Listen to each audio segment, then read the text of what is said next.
అదే సభ్యులు క్షమించాలి అధ్యక్ష, ధన్యవాదాలు. ఇక్కడ తెలుగును అవమానించడం అధ్యక్ష. తెలుగు చదువుకుంటే సాఫ్ట్వేర్ ఉద్యోగాలు వస్తాయా అని అడగడం అన్నది నిజంగా అబ్జెక్టబుల్ అధ్యక్ష. ఏం తెలుగు చదువుకున్న వాళ్ళు కలెక్టర్లు కాలేదా? తెలుగు చదువుకున్న వాళ్ళు ఇంకా పెద్ద పెద్ద పొజిషన్లో లేరా? తెలుగు వాళ్ళు ఈరోజు ఢిల్లీలోని పెద్ద పెద్ద పొజిషన్స్ లో లేరా అధ్యక్ష? తెలుగు మీడియంలో చదువుకున్న వాళ్ళందరూ కూడా ఈరోజు మంచి మంచి పొజిషన్స్ లో ఉన్నారు. తెలుగు చదువుకుంటే సాఫ్ట్వేర్ ఉద్యోగాలు రావు అన్న పదాన్ని అతను ఇత్తుడా చేసుకోవాలి అధ్యక్ష. ఇతడా చేసుకోవాలి అధ్యక్ష, చేయమని అధ్యక్ష. అది ఓడ్ తెలుగుని గౌరవించే ఎవరైనా తెలుగు ప్రజలుగా తెలుగు రాష్ట్రాల్లో ఉండి తెలుగు శాసన మండలి సభ్యులుగా ఉండి తెలుగు రాష్ట్రాల్లో శాసన మండలి సభ్యులుగా ఉన్న వాళ్ళు తెలుగును అవమానించడం అన్నది నిజంగా చాలా దురదృష్టకరం అధ్యక్ష. దీన్ని మీరు ఎట్టి వేస్తున్నది విత్డ్రా చేసుకోవాలి అధ్యక్ష. బోర్డ్స్ విత్డ్రా చేసుకోవాలి, లేకపోతే మీరైనా విత్డ్రా చేయాలి. అదే సభ్యులు క్షమించాలి అధ్యక్ష, ధన్యవాదాలు. ఇక్కడ తెలుగును అవమానించడం అధ్యక్ష.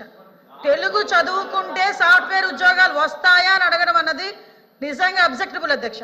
ఏం తెలుగు చదువుకున్న వాళ్ళు కలెక్టర్లు కాలేదా? తెలుగు చదువుకున్న వాళ్ళు ఇంకా పెద్ద పెద్ద పొజిషన్లో లేరా?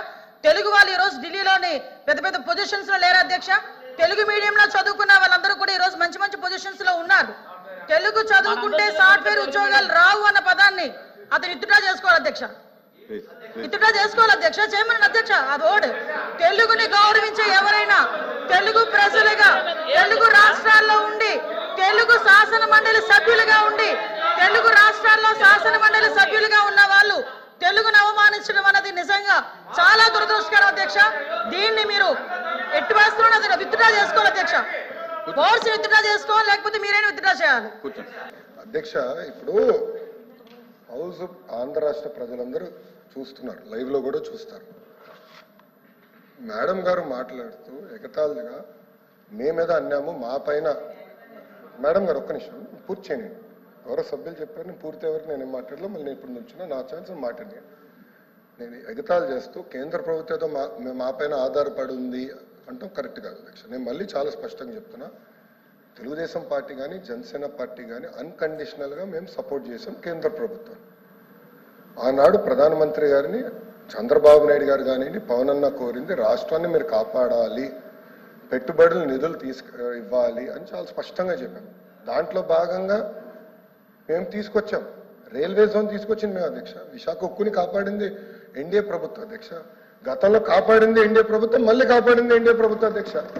వాజ్పేయి గారు కాపాడారు, ఇప్పుడు నరేంద్ర మోడీ గారు కాపాడారు. మేము వెళ్ళి మాట్లాడాం, మేము చర్చించాం, అది జరిగింది. అంతేకాకుండా అధ్యక్ష అమరావతికి నిధులు తీసుకొచ్చాం, పోలవరానికి నిధులు తీసుకొచ్చాం. సో అధ్యక్ష, మళ్ళీ నేను మేడం గారిని కోరేది, కేంద్ర ప్రభుత్వం సహకారం ఆంధ్ర రాష్ట్రానికి చాలా చాలా అవసరం. వక్రీకరిస్తూ ఎగతాళి చేస్తూ మాట్లాడటం కరెక్ట్ కాదు. మేము అన్కండిషనల్గా సపోర్ట్ చేసాం. వీఆర్ పార్ట్ ఆఫ్ ఎన్డీఏ అధ్యక్ష. మళ్ళీ ఎన్నిసార్లు చెప్పాలి నేను? మా సపోర్ట్ అన్కండిషనల్. ఎన్నికల ముందల మేము చేరం ఎన్డీఏలో. ఎలాంటి కండిషన్స్ పెట్టకుండా రాష్ట్ర ప్రయోజనాల కోసం ఎన్డీఏలో మేము కానివ్వండి, పవన్ అన్న నాయకత్వంలో జనసేన కానివ్వండి, మేము చేరం, అన్కండిషనల్గా సపోర్ట్ చేస్తున్నాం. దాంట్లో భాగంగానే ఈరోజు ఎప్పుడు రాని విధంగా మీరు 5 సంవత్సరాల్లో తీసుకురాలని నిధులు మేము 9 నెలల్లో తీసుకొచ్చాం అధ్యక్ష. అది తెలుగుదేశం పార్టీకి జనసేన పార్టీకి ఉన్న చిత్తశుద్ధి, ఆంధ్ర రాష్ట్ర ప్రజల పట్ల మాకున్న చిత్తశుద్ధి అధ్యక్ష. దయచేసి అది గమనించమని కోరుతున్నాను అధ్యక్ష. ఇప్పుడు హౌస్ ఆంధ్ర రాష్ట్ర ప్రజలందరూ చూస్తున్నారు, లైవ్ లో కూడా చూస్తారు. మేడం గారు మాట్లాడుతూ ఎగతాళిగా మేమేదో అన్నాము మా పైన. మేడం గారు ఒక్క నిమిషం పూర్తి చేయండి. ఎవరో సభ్యులు చెప్పారు, నేను పూర్తి ఎవరికి నేనేం మాట్లాడలేదు. మళ్ళీ నేను ఇప్పుడు నుంచున్నా, నా ఛాన్స్ మాట్లాడి నేను ఎగతాళి చేస్తూ కేంద్ర ప్రభుత్వంతో మా పైన ఆధారపడి ఉంది అంటాం కరెక్ట్ కాదు అధ్యక్ష. నేను మళ్ళీ చాలా స్పష్టంగా చెప్తున్నా, తెలుగుదేశం పార్టీ కానీ జనసేన పార్టీ కానీ అన్కండిషనల్గా మేము సపోర్ట్ చేసాం కేంద్ర ప్రభుత్వం. ఆనాడు ప్రధానమంత్రి గారిని చంద్రబాబు నాయుడు గారు కానివ్వండి, పవన్ అన్న కోరింది రాష్ట్రాన్ని మీరు కాపాడాలి, పెట్టుబడులు నిధులు ఇవ్వాలి అని చాలా స్పష్టంగా చెప్పాము. దాంట్లో భాగంగా మేము తీసుకొచ్చాం, రైల్వే జోన్ తీసుకొచ్చింది మేము అధ్యక్ష. విశాఖ ఉక్కుని కాపాడింది ఎన్డీఏ ప్రభుత్వం అధ్యక్ష.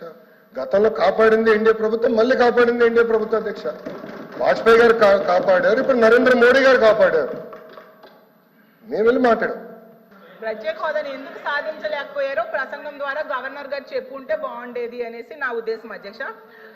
సరే అధ్యక్ష, ఇంకా ధరల కోసం తీసుకుంటే ఎన్నికల ముందు చెప్పారు అధ్యక్ష, కరెంట్ బిల్లులు తగ్గిస్తామని చెప్పారు, పెట్రోల్ ధరలు డీజిల్ ధరలు తగ్గిస్తామని చెప్పారు, నిత్యావసర సరుకుల ధరలు తగ్గిస్తామని చెప్పారు.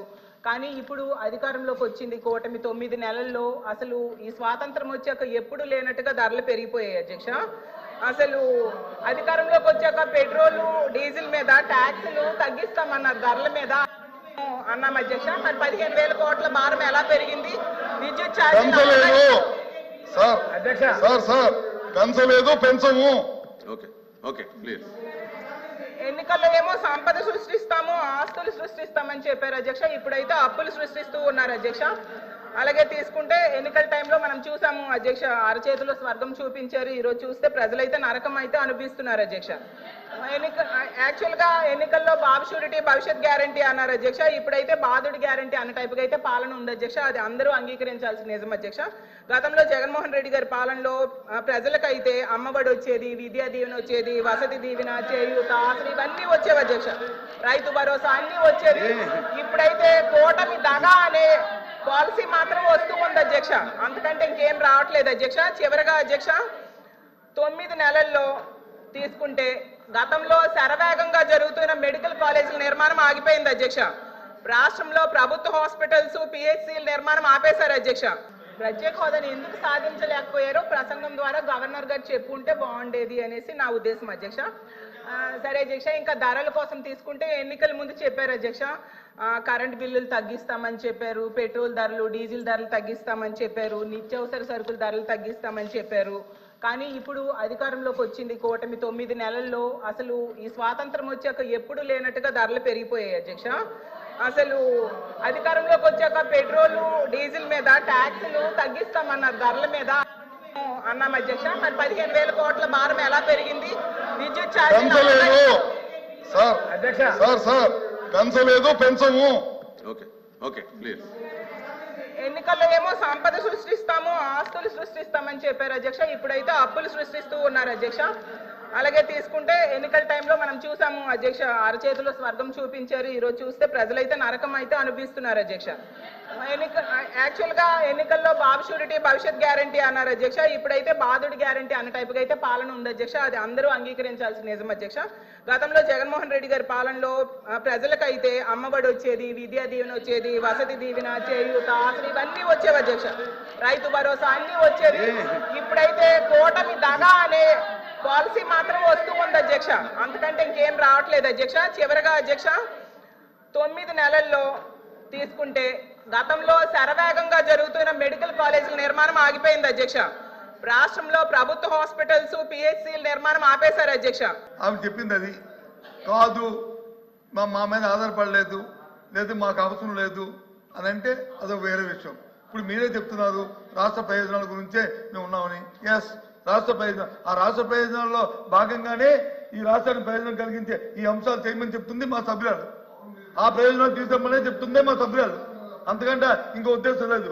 మీరు చెప్తున్నారు ఏమని, మా అప్రస్తుతంగా సభలో లేని వ్యక్తులను వచ్చి మా నాయకుడు జగన్మోహన్ రెడ్డి గారి పేరు కూడా ఆయన తీసుకున్నారు.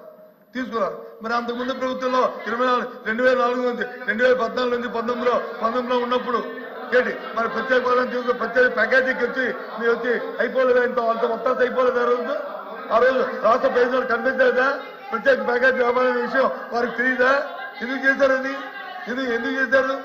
అప్పుడున్న సందర్భం బట్టి ఆ కార్యక్రమాన్ని లేకపోతే ఈ కర్మ ఎందుకు ఈ రాష్ట్రానికి కర్మ ఎందుకు వచ్చింది, ఎందుకు ఇది దృష్టి వచ్చింది ఆలోచించాలి. కాబట్టి దయచేసి సమయం పాటించి సభ్యులు మాట్లాడుతుందేంటి, తర్వాత మీరు దానికి మీరు రిప్లై చెప్పండి. మీ రిప్లైలో మీ ఇష్టం, ఏం చెప్తారో చెప్పండి, మేము వింటాం ఇక్కడ కూర్చొని. వాస్తవాలు చెప్పండి. మీరు ఇంటర్ప్రిటేషన్ చేయడం, గౌరవ మంత్రి మాట్లాడడం అది సంబంధించిన దయచేసి కొంచెం కోపపడండి. మీరే కదా రిప్లై చెప్తారని అనౌన్స్ చేశారు. రిప్లై మీరే చెప్తారు, చెప్పండి. తప్పేముంది, వెయిట్ చేయండి 10 నిమిషాలు. అంతేగాని ఈ విషయాన్ని చెప్పుకునేస్తుంటే ఇది ఎక్కడికి వెళ్తుంది? కాబట్టి దయచేసి సమయం పాటించి సందర్భాన్ని బట్టి మాట్లాడడం అనేది సంబంధించిన నేను తెలియజేస్తాను. ఆమె చెప్పింది అది కాదు, మా మీద ఆధారపడలేదు, లేదు మాకు అవసరం లేదు అని అంటే అదొక వేరే విషయం. ఇప్పుడు మీరే చెప్తున్నారు రాష్ట్ర ప్రయోజనాల గురించే మేము ఉన్నామని. ఎస్, రాష్ట్ర ప్రయోజనం, ఆ రాష్ట్ర ప్రయోజనాల్లో భాగంగానే ఈ రాష్ట్రానికి ప్రయోజనం కలిగించే ఈ అంశాలు చేయమని చెప్తుంది మా సభ్యురాలు. ఆ ప్రయోజనాలు తీసుకోమనే చెప్తుందే మా సభ్యురాలు. అంతకంటే ఇంకో ఉద్దేశం లేదు. మీరు చెప్తున్నారు ఏమని, మా అప్రస్తుతంగా సభలో లేని వ్యక్తులను వచ్చి మా నాయకుడు జగన్మోహన్ రెడ్డి గారి పేరు కూడా ఆయన తీసుకున్నారు. మరి అంతకుముందు ప్రభుత్వంలో 2004 నుంచి 2014 నుంచి 19లో ఉన్నప్పుడు ఏంటి మరి ప్రత్యేక పదం తీసుకుని ప్రత్యేక ప్యాకేజీకి వచ్చి మీరు వచ్చి అయిపోలేదు, అంత మొత్తం అయిపోలేదు. ఆ రోజు రాష్ట్ర ప్రయోజనాలు కనిపించలేదా? ప్రత్యేక ప్యాకేజీ వ్యాపారం విషయం వారికి తెలియదా? ఎందుకు చేశారని ఎందుకు చేశారు? అప్పుడున్న సందర్భం బట్టి ఆ కార్యక్రమాన్ని లేకపోతే ఈ కర్మ ఎందుకు ఈ రాష్ట్రానికి ఈ కర్మ ఎందుకు వచ్చింది, ఎందుకు ఇది దృష్టి వచ్చింది ఆలోచించాలి. కాబట్టి దయచేసి సమయం పాటించి సభ్యులు మాట్లాడుతుందేంటి, తర్వాత మీరు దానికి మీరు రిప్లై చెప్పండి. మీ రిప్లైలో మీ ఇష్టం, ఏం చెప్తారో చెప్పండి, మేము వింటాం ఇక్కడ కూర్చొని. వాస్తవాలు చెప్పండి. మీరు ఇంటర్ప్రిటేషన్ చేయడం, గౌరవ మంత్రి మాట్లాడడం అది సంబంధించిన దయచేసి కొద్దిసేపు ఓపట్టండి. మీరే కదా రిప్లై చెప్తారని అనౌన్స్ చేశారు. రిప్లై మీరే చెప్తారు, చెప్పండి. తప్పేముంది, వెయిట్ చేయండి 10 నిమిషాలు. అంతేగాని ఈ విషయాన్ని చెప్పుకుని వెళ్తుంటే ఇది ఎక్కడికి వెళ్తుంది? కాబట్టి దయచేసి సమయం పాటించి సందర్భాన్ని బట్టి మాట్లాడడం అనేది సంబంధించిన నేను తెలియజేస్తాను.